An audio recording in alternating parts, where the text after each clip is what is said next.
Hi, and welcome to another episode of FPL Expectations with me, Craig. We're going to look towards game week 2 of our FPL season. But with me in the studio, we obviously have some reinforcements, some real experts to give us the lowdown and see how their game week 1 went and see what plans they have ahead of game week 2. In the studio with me, we have FPL Mariner and James Thu. How you doing, guys? Fine, thanks, Craig. Are you all right? Yeah, I'm good. Thank you. Can't wait to see what plans you have ahead of game week 2. But first, we're going to look at your game week 1 teams and really see how both of you got on. And I'm just going to start with you first, Chris. Okay. Just going to add your team there and just talk us through it. Okay. Well, there was a couple of changes from, I think, when I spoke to you last week. I mentioned the key for me was the Souček coming back, which was real. I bet my house on Souček being the form, one of the most valuable players of the season. I just couldn't turn him down against Newcastle. But of course, he didn't return, as it happened. But no, that really changed my plans, and I moved away from Sice and put Vinagre in. Which didn't help matters. But just running through the team, just to give you a rough idea, Ryan in goal, well, I didn't expect much anyway, so I'm not too worried about that. I'm a little bit annoyed about that because Lamptey looks quite favourable. I like the look of Lamptey now, and I wouldn't double up, so that's a bit of an irritation for me. Justin, I'm happy with.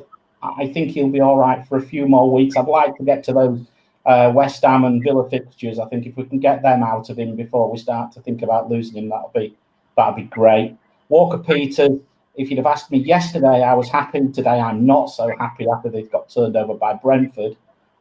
Southampton now are making me sweat a tiny bit.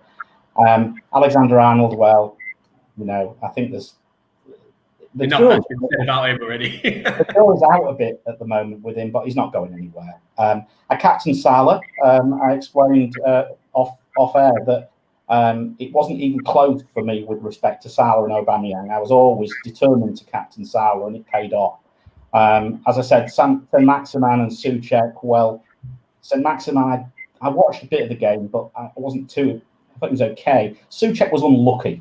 He had a really good header, a really good chance. And, on another day, he would have scored. So I'm quite happy with Souček. Ali, unmitigated disaster. Nothing more, nothing less. Although he had such a fantastic chance in the first half, which I think brought a brilliant save out of Pickford. And I was really shocked when he went off at half-time. But I'll come on to my moves later. But, Ali was a major problem for me. An 8 million problem, really. And coincided with Vinagre being benched and Ferguson on the bench left me extremely weak. So that's a real worry. Aubameyang, I think he looked good. I'm not sure he looked great, but he did take his goal really well. Werner looked good, and Adams was unlucky. Again, on another day, I don't quite know how Gaeta actually made that save. So I did okay.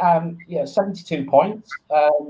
Official rank 700k. I've had 1.5 in the bank, so I kept something there. But I benched DCL, and I benched DCL on the back of thinking that Souček would return, and DCL's form wasn't great post-lockdown, and that was one of the reasons why I went that way. That's a mistake. So a couple of mistakes, I think. Maybe that 0.5's hurt me with Souček, and certainly DCL being benched. But I'm quite happy. I can't complain with it. All right. That was good. The DCL one obviously hurts a little bit. And, it's interesting to see. You spoke about Saint-Maximin. I actually watched that match. He looked threatening. And the thing about where I stand with Saint-Maximin, and I know you watched the episode that I did, he's dangerous. He goes past people for fun. He gets into good areas. But it's just that end product that doesn't come through for FPL managers. And like I said in my episode, if I was Steve Bruce, I'd be absolutely over the moon with his performance because, you can't get near him. But from an FPL manager point of view, it's quite the opposite, isn't it? Yeah. I suppose we've got to be a bit careful. We don't expect too much from these 5.5 million assets, So as I say, he's staying because I'd quite fancy him against Brighton, isn't it? I think. So I quite fancy him against Brighton, and then I'll reassess. It could be that I have other fires to put out before I move on to St Maximin, but yeah, I think he did okay. Like I said, Super for me, I thought was fine, and I think he's going to sit first on my bench for a few weeks, but I may well need him given the weakness of my side and not wanting to do too much surgery. All right, and we're going to come on to your team, James. Obviously, coming into game week 1, you're toying around with your team a little bit. You've actually done something which not a lot of us have done, and I'm just going to get your team up here. And you went Salahless. Yeah, man. I had two major. Well, one major fuck up and one kind of reality check. I think the reality check being, I've never had my team in fantasy football before, and so I guess the emotion got a little bit the best of me. Although to be fair, I didn't think Cooper was going to be ruled out hours before the game. So yeah, that was unfortunate. But yeah, no Salah, so pretty poor week. Yeah, just going through your team. I mean, the double up on Liverpool defenders as well. That's one that we didn't see in too many teams. Wait big at the back for that. Yeah, I hit all the good. I mean, the thing that I had the most conviction in week 1 was that Arsenal were going to fucking destroy Fulham. Yeah.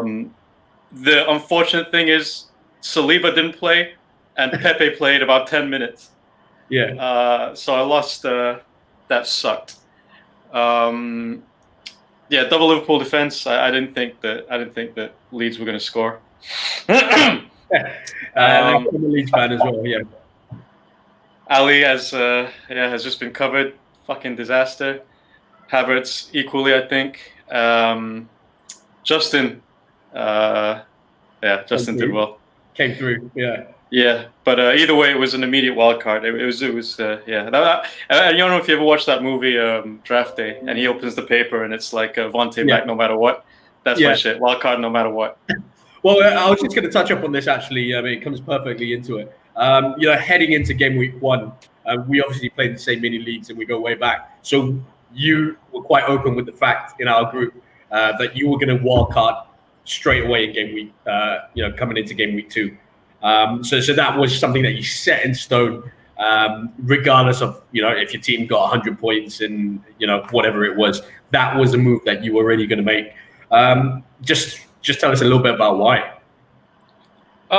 It's because, well, I mean, the reason why I announced it was because I won our mini league last season, so I was fucking Johnny Big Balls.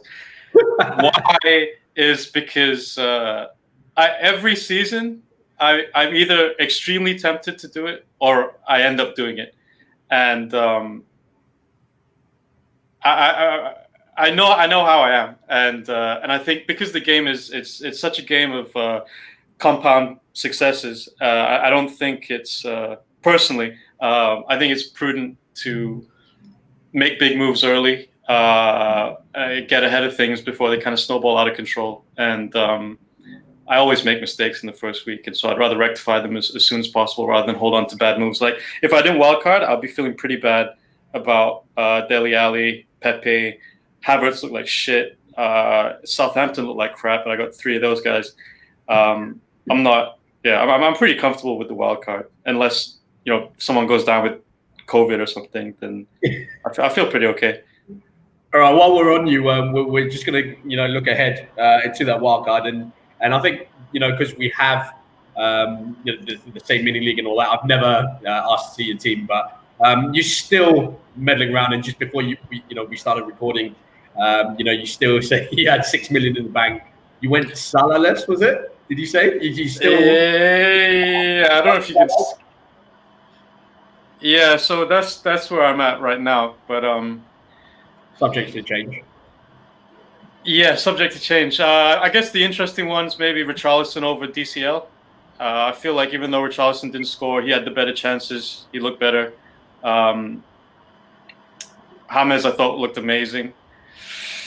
I might change Fernandez for for somebody else and go with Marshall up top, because I feel like Marshall plays a lot better. Bruno gets a lot better away from home, I feel like, and Marshall's better at home, so I might do that. And there's no Trent in this team, who had changed for Dina, or whatever, how you pronounce his name, which is that's just how fucking crazy I feel right now. So I don't know if I have the balls to go without Trent, so he'll probably come back in at some point. And have double Leeds defense now. Even I really feel like people look at the Liverpool game wrongly.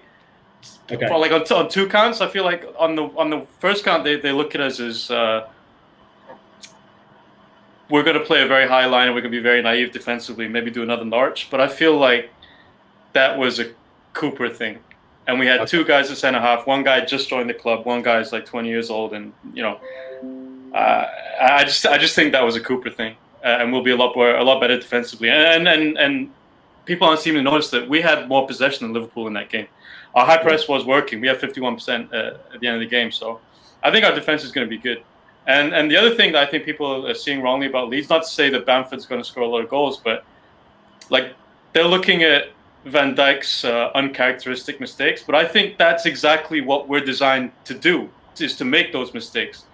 And like I was watching the Spurs game, and Mourinho was talking about lazy pressure, because they were not pressing like we were pressing. Like pressing is part of, that's how we play, and those guys are kind of half-heartedly going about it. And I think those uncharacteristic errors that's exactly what we're designed to bring out of people. So yeah.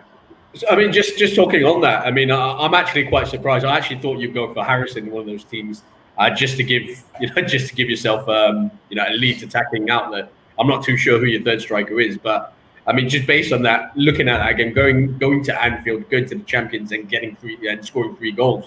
It's not an easy thing to do. I'm not sure if anyone did that last season anyway. But, it kind of shows that Bielsa's not afraid to attack. So I can't see Leeds sitting back too often this season and, conserving themselves. I mean, it really looks like they're going to give it a good go in the Premier League. Not tempted by any Leeds assets on the cheap? I mean, I just brought in Podence today. That was like a last minute or a very recent thing. But otherwise, I feel like that price point is kind of awkward, 5.5 for Harrison. And I also think that as much as I say people get things wrong, I think we were kind of flattered by the scoreline too, because we scored with our 3 shots on goal. And I don't think we're going to be as clinical as that going in the future. And I think we will get goals, but they'll be pretty spread around, I think. So no, not really tempted by the Leeds attackers at the moment. Okay, so that's where you are with your wild card coming into game week 2. Mariner, we're going to come to you now. And we were talking on WhatsApp last night. We're talking about price rises, especially. And the one thing that you're saying, Dele Alli's going to drop. And knowing the fact that I had him as well, you alerted me to that. You actually made that move in the end, didn't you? And, yeah, I did. You took him out. Yeah. And he dropped this morning. One of the few people who actually did move with the price changes. Only a couple, wasn't there? But yeah, Ali made way for Rashford. I had 1.5 in the bank, and I made that move. Now it was a bit of a tough one because I was really hovering over sorting things out in a different way, and even perhaps running with Ali for another week in the hope that he might turn out. But then I heard that he didn't travel to wherever they've gone tonight. I don't quite know, somewhere in the Eastern Europe. Along with 8 others, though. Was it along with 8 others, right? If you read the article, like if you went for the headline was amazing, and I actually fell into that. I clicked it worryingly. And then I saw that 8 other players didn't travel as well. So, that gave me some comfort. Proper clickbait then. But in any case, I still felt that I wanted to have some Man U cover. I do quite fancy them against Palace, albeit I think Palace didn't look too bad.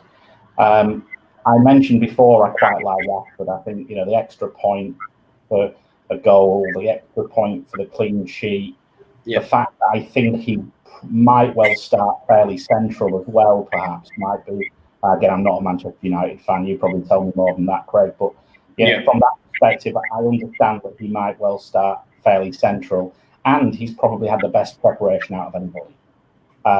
Even though he did have an injury, but he hasn't come back from international duty, so they've had more time to work with him, and I quite fancy him. And again, looking at some of the projections for points, he comes out fairly right at the top, actually. So, but as I say, my concern is going without Fernandes and the penalties, and I could have gone down to someone like Jimenez for Werner and up from Ali to Fernandes, and that was the other move I was contemplating doing, but then I held back for that because of the Manchester City fixture, and I don't think, as much as I scored 72 points last week, I don't think I'm going to score that well this week. I think it doesn't look a super strong week, so I thought if I can balance it, and if I can even just average that magic 60 for the first 2 weeks, then I wouldn't be too worried about it. So that I made the move.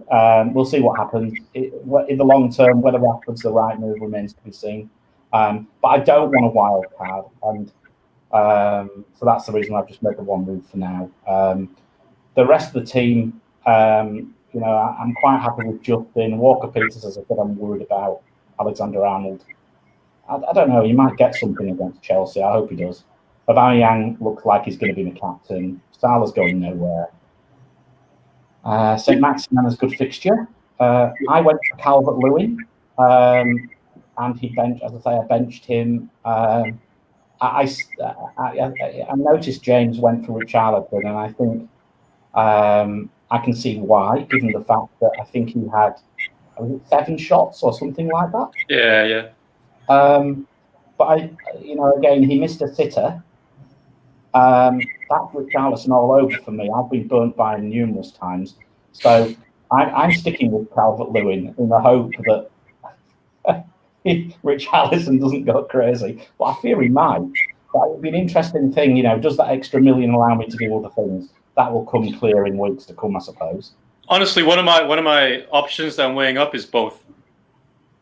Yeah, I mean, I thought about Ali down to Rodriguez and doubling up that way, but then I just thought just one match, so maybe I don't. I went double Everton defence last year quite early on, and that burnt me badly. So I think that I'm relatively comfortable spreading the teams around at the moment and see how we go. I quite fancy. I think Adams looked okay. If you'd have asked me before yesterday, I would have said I was quite comfortable with Adams. I'm not so sure now, but saying that, he does have some decent fixtures coming up in a week or two.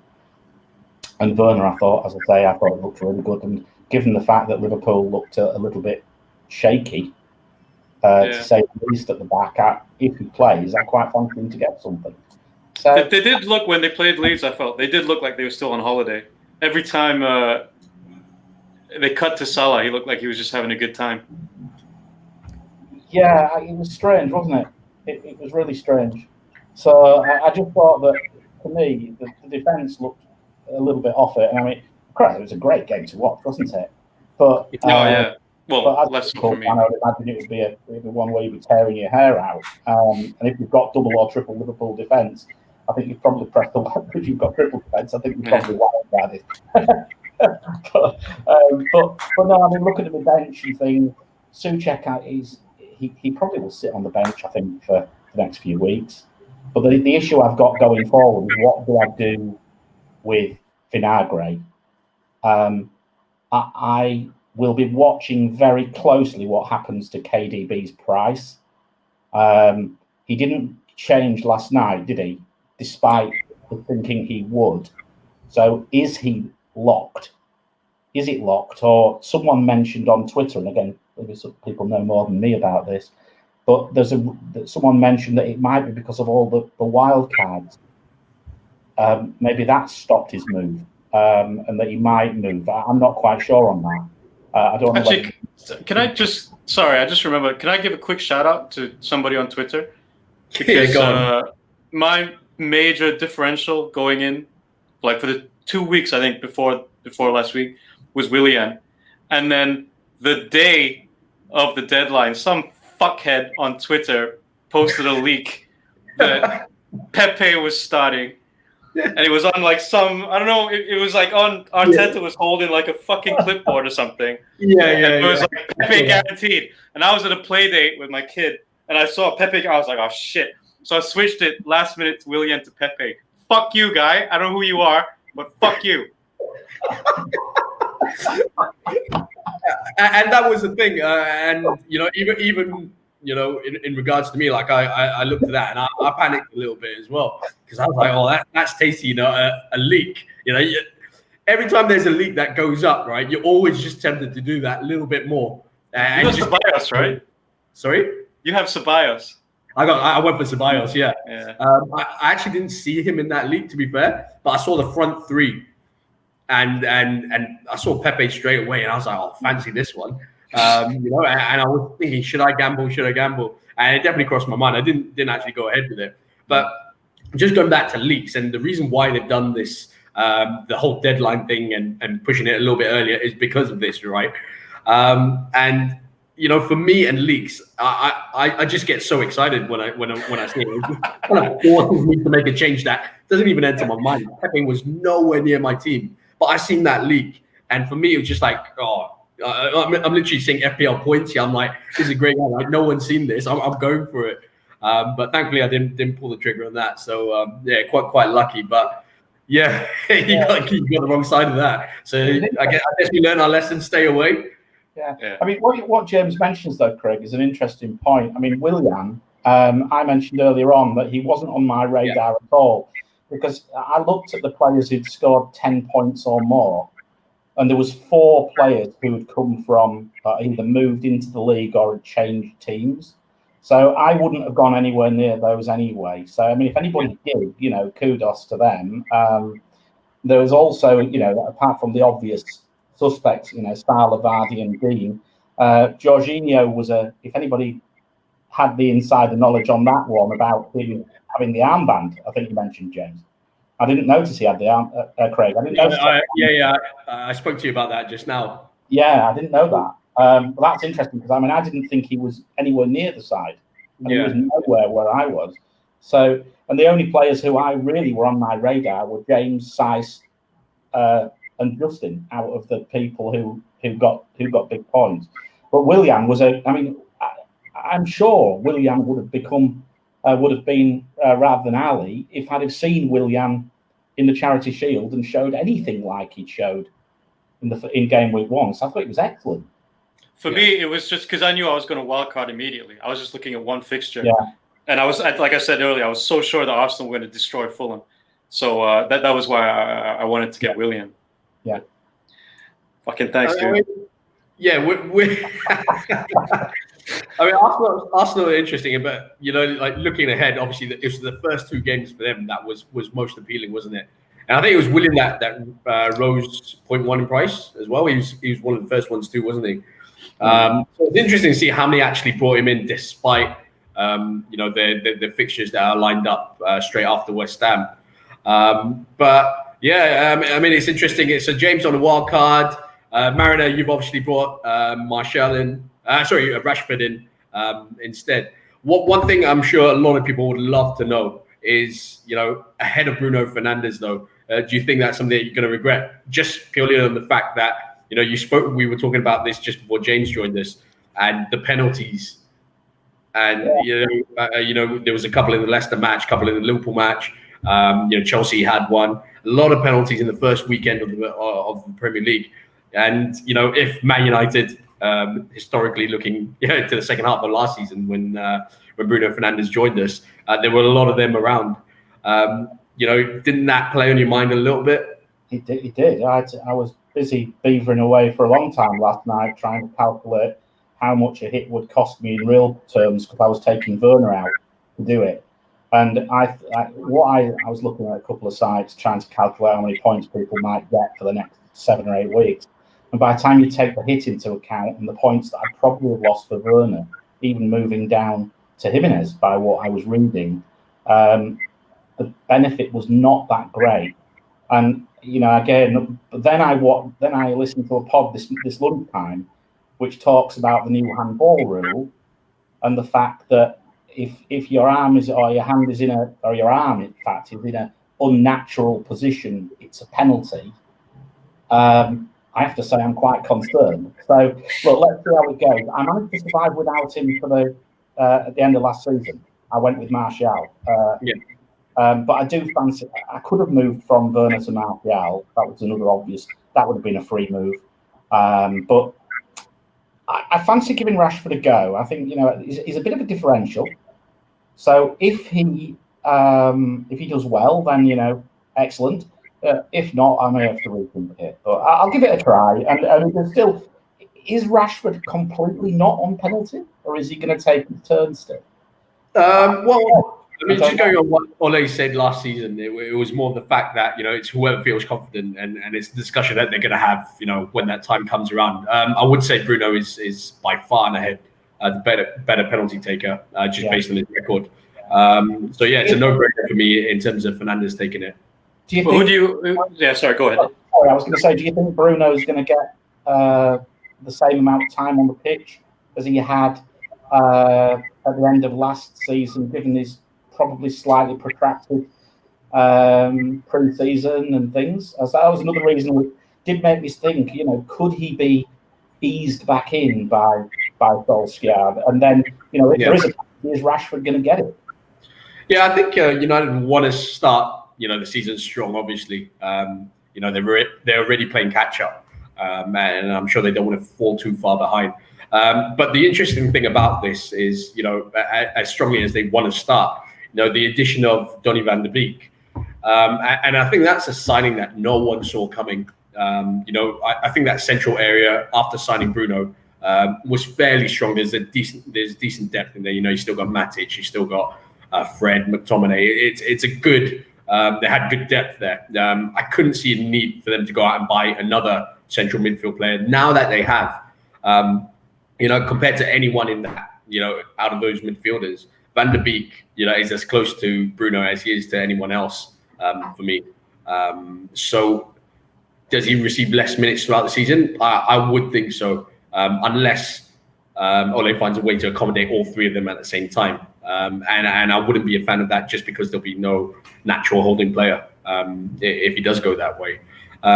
So that's where I stand on it. I do think he'll start though against Palace. Is it a long term? I mean, he'll play majority of the matches for United in the Premier League. There's no doubt about that, especially with the money that they paid for him. If you're in a wild card, who would you take? Money's not an option. Bruno. You take Bruno. Yeah. For me, I still feel Rashford's towards the left hand side. He doesn't have goals, kind of oozing out of him, or he's one of those that he's good at taking people on. Shot from 30 yards, if it goes in, it does. It could go to Rosette half of the time. I just don't, if I had to choose between the two, Bruno, set pieces are just massive for me. What about Martial? How nailed on is he, you think, up front? Oh, massively. Oh, he starts. Yeah, he's got no competition, and that's the main thing. How dare you disrespect Igalo like that? Right. I think we saw, last season exactly how involved he is. He's not even going to be with us the whole season. He leaves in January as well. So for me, it's Martial all day long. Is Greenwood an option? He is, and I was just going to touch on that. So Greenwood's position obviously depends a lot on if they sign a right winger or not. So if Sancho or Costa or whoever we're linked with these days comes on the right-hand side, Greenwood would be the backup to Martial. But until then, I still think he plays on the right. Yeah. So a lot of work for United to do. I don't think Greenwood. I've seen him on a lot of teams as well. Some people went for him in game week 1. I don't know how confident I am he starts, especially with this whole fiasco. I said that about Foden as well. Because he was someone that I was really looking to bring in game week 3, but I'm just unsure. This week will tell us a lot for me.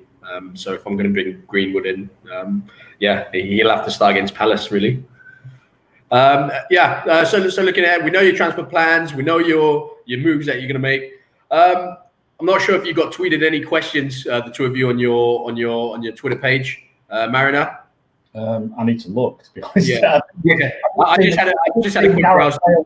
I saw the Gareth Bale question. I was having a quick look at that before we came on, but I need to look actually.